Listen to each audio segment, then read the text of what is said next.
Evangelho de Nosso Senhor Jesus Cristo, 25, quarta-feira, penúltima semana da eleição. De hoje até domingo, eu quero fazer uma retrospectiva de tudo que já conversamos referente à eleição e o Evangelho. E após isso, a gente ir para a semana final de proteção e, se Deus quiser, de guia do Senhor nesse momento de definição de lideranças em toda a nossa nação. Eu me sinto preparado para aqueles que ouvem a primeira vez para tratar do tema religião e política, tendo em vista que na parte espiritual estou aqui há mais de 6 anos na leitura do Evangelho, conectando com Deus, sempre na parte teórica, ouvindo a palavra, na parte prática, aplicando no dia a dia. Na parte política, passei aí 14, 16 anos da minha vida na vida pública. Exerci cargo público, fui o vereador mais votado da minha cidade, já fui candidato a prefeito, fui um pré-candidato a deputado, contudo, por circunstâncias, tive que não dar seguimento naquele momento a essas ideias, mas tudo isso me fez com que eu pudesse conhecer, sentir e viver o sistema.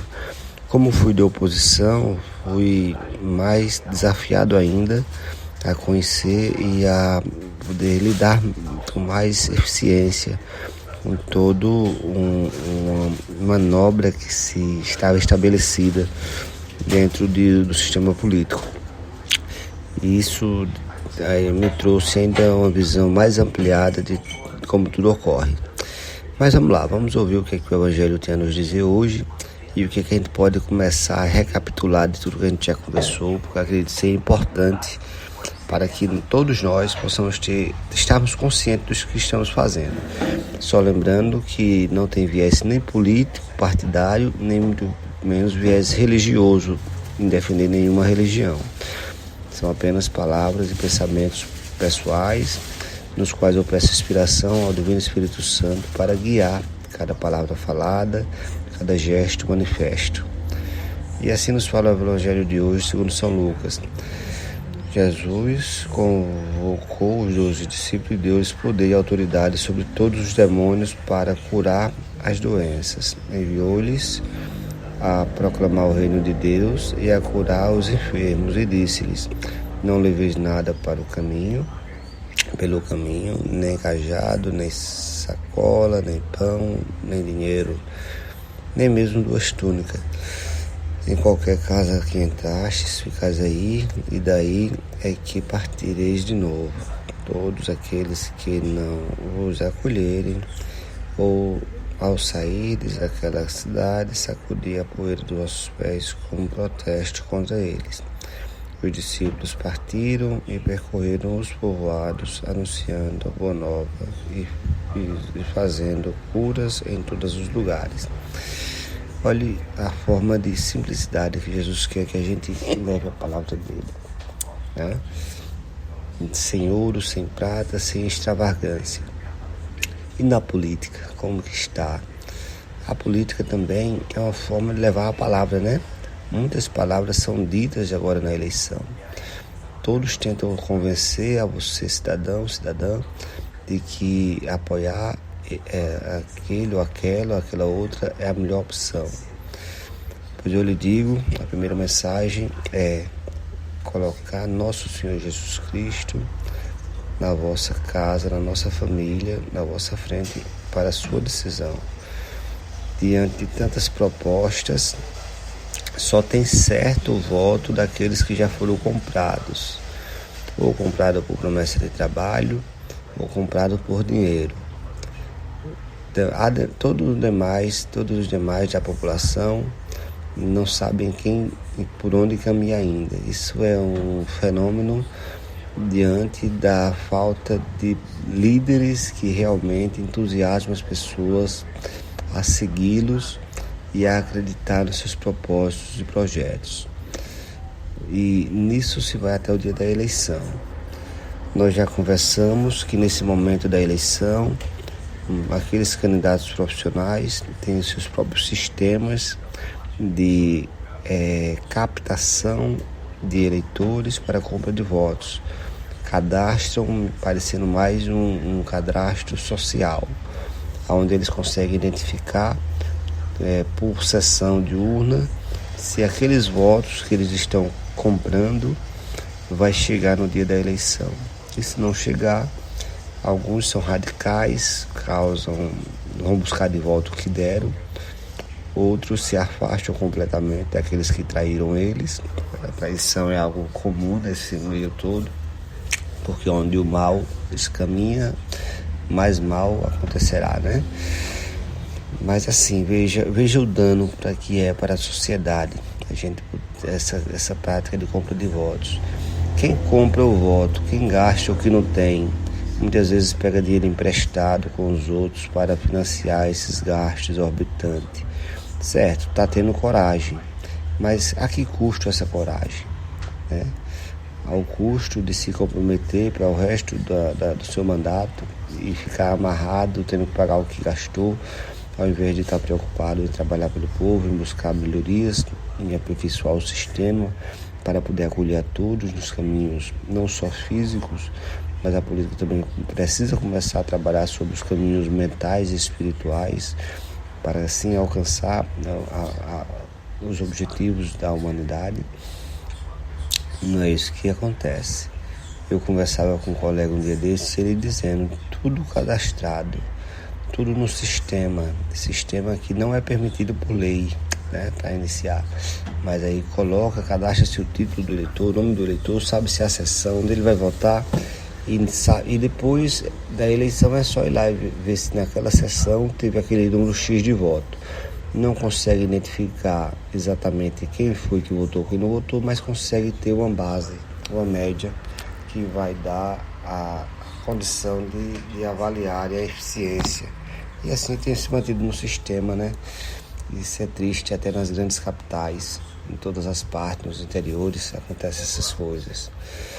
E aonde nós precisamos é do contrário, nós precisamos de um sistema onde as pessoas não sejam obrigadas a ir votar justamente para quebrar essa prática da corrupção, né? Onde as pessoas possam ir votar se quiserem, por convicção, por acreditarem nos caminhos.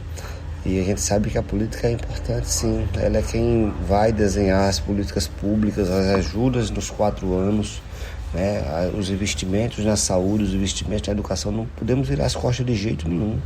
Virar as costas para a política é virar as costas para uma educação melhor, é virar as costas para uma saúde melhor, é virar as costas para a geração de emprego e renda para a população, é virar as costas para a inovação na forma de fazer política e da possibilidade de se criar novas políticas públicas que possam considerar também os aspectos espirituais das pessoas, também os aspectos mentais das pessoas, não só os sociais, não só os físicos. Ou seja, precisa sim que essa representação da terra não é a divina é espiritual, é nosso Senhor Jesus Cristo, mas precisa sim que essa representação na terra da nossa humanidade seja eficiente. Não podemos mais, em pleno século XXI, aceitar a ideia de que a política não presta para nada. Na verdade, ela domina tudo aqui na terra. Essa falseta de dizer que ela não presta para nada é colocada por aqueles que querem que as pessoas simplesmente, principalmente as pessoas mais capazes, ignorem e se excluam para que fique mais fácil, para que o mal continue imperando. E se a gente quiser que o mal continue imperando, nós temos que escolher melhor nossos representantes. Mas Cosme, eu até aqui, passou a campanha quase toda, eu não sei, não vi nenhum melhor. Todo mundo calça 40, como diz a história, né? Todo mundo tem, ou já é corrupto, ou tem grande tendência a ser corrupto.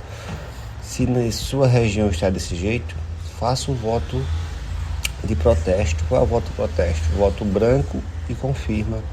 Esse é o voto, é a forma de justificar o nosso voto, branco e confirma. Você vai estar dizendo ao sistema que não está concordando com os meios que ele utiliza para a seleção dos candidatos. Deveria-se ter uma prova antes das eleições, uma preparação, para dessa preparação sair uma prova para ver quem está apto a pelo menos saber o que vai fazer caso eleito. Não existe essa prova, só na política é essa bagunça. Você vai para o setor judiciário, só consegue acessar qualquer função lá se passar por uma prova antes. Se você vai para o executivo, para ser funcionário do executivo, funcionário público, fazer um concurso com provas extremamente difíceis. Se você vai para o setor privado, para ser contratado, tem que ter um currículo organizado. E só na política é essa bagaceira. Por quê? Porque isso favorece com que esses corruptos continuem no poder. Né? Muitas vezes é os próprios corruptos que não têm capacidade nenhuma de conhecimento sobre o que deveria ser sua função e apenas estão lá para se sustentar no dinheiro e no poder, e nos grupos se organiza para eleger quem bem quer em detrimento do interesse de todos. Portanto, esse é um dos outros caminhos. E também a falta de garantia da representação, né? Você tem mais de 50% da população que é pobre, classe média baixa, e deveria ser garantido esse pessoal aí também esse mesmo percentual de vagas, 50%. Fosse 50% das vagas, por exemplo, na Câmara de Vereador de livre concorrência, onde todos vão concorrer contra todos, mais 50% garantido que só vai entrar naquelas vagas ali quem tiver dentro dessa faixa de renda, dos 50% de classe média e baixa. E assim nós garantirmos que o poder econômico não domine sobre todas as vagas e não impere, fazendo com que a desproporcionalidade política continue. Ou seja, existem caminhos para o aperfeiçoamento. Agora, para isso, precisa-se que tenha pessoas não comprometidas com o mal, com a corrupção, mas com a inovação. E se você não consegue enxergar isso no seu município, o que você pode fazer é o voto do protesto, é dizer ao sistema: olha, precisamos que você se redesenhe, se aperfeiçoe. E só tem essa forma de dizer: não voto mesmo, na urna, lá, chega lá e dizer: não tenho candidato nenhum, vou votar branco, vou confirmar. Mas pode não ter alguém que eu acredito que pode comungar com as boas ideias, as práticas públicas. Vá lá e vote, apoie, porque é cada vez mais raridade. Geralmente alguém está lá encostado, sabe, na vontade de mamar na prefeitura, de pegar o dinheiro público, de se sustentar lá. E para isso faz aquelas palavras mais bonitas do mundo, né? Então, assim, papai sempre me disse que pelo espinho se nasce a ponta, e a ponta, o espinho que nasce com ponta dificilmente muda. Ou seja, quem nasce no meio da corrupção, a chance de continuar nela é muito grande. Mas eu acredito que existe o aperfeiçoamento, existe a melhoria, né? Por isso que a gente não deve condenar ninguém. Contudo, entretanto, todavia, como diz um colega meu, é melhor nós nos prevenir. Se a gente não consegue se ver representado verdadeiramente por ninguém depois da eleição, então o ideal é que a gente se proteja agora, nesse momento. A denúncia já está aí dos sistemas, as possibilidades de aperfeiçoamento também aqui coloquei. A palavra do Evangelho que pede para a gente anunciar em todas as partes, né? Jesus pediu no Evangelho que os discípulos fossem anunciar nas redondezas, e aqui estamos nós anunciando que o Senhor Jesus Cristo, que nos prega a verdade, a justiça e o amor, está dentro de um pilar maior que é o do livre-arbítrio. E esse pilar do livre-arbítrio, ele diz o seguinte: nossas ações, seja físicas ou mentais ou verbais, elas não podem prejudicar negativamente o outro. Ou seja, na hora que eu prejudico o outro, eu vou estar quebrando o livre-arbítrio, vou estar adquirindo também culpa, e dessa culpa problemas futuros, né? Porque tudo que é dado é recebido de volta. Portanto, que Deus nos abençoe, nos guie, nos guarde, nos conceda a capacidade. A gente segue nos próximos dias, continuando fazendo essa reflexão. Pense, mande para alguém que você acha que precisa ouvir, né? E colabore com esse aperfeiçoamento da humanidade. Se você se sentir representado, vote. Se você não se sentir, vá votar, mas vote em branco e justifique. Não, a única coisa que você não pode fazer é fazer com que esse sistema corrupto continue se retroalimentando. E uma forma de protestar contra esse sistema corrupto, dizer que é preciso aperfeiçoamento, é justamente quando a gente vai lá e justifica o nosso voto. Se a maioria, se tiver muitos votos brancos justificados nas urnas, o próprio sistema vai entender que ele está falho, que as pessoas não estão concordando com ele, que ele está aquém da necessidade da nossa sociedade. Que Deus nos abençoe, nos guie, nos guarde hoje e sempre. Amém.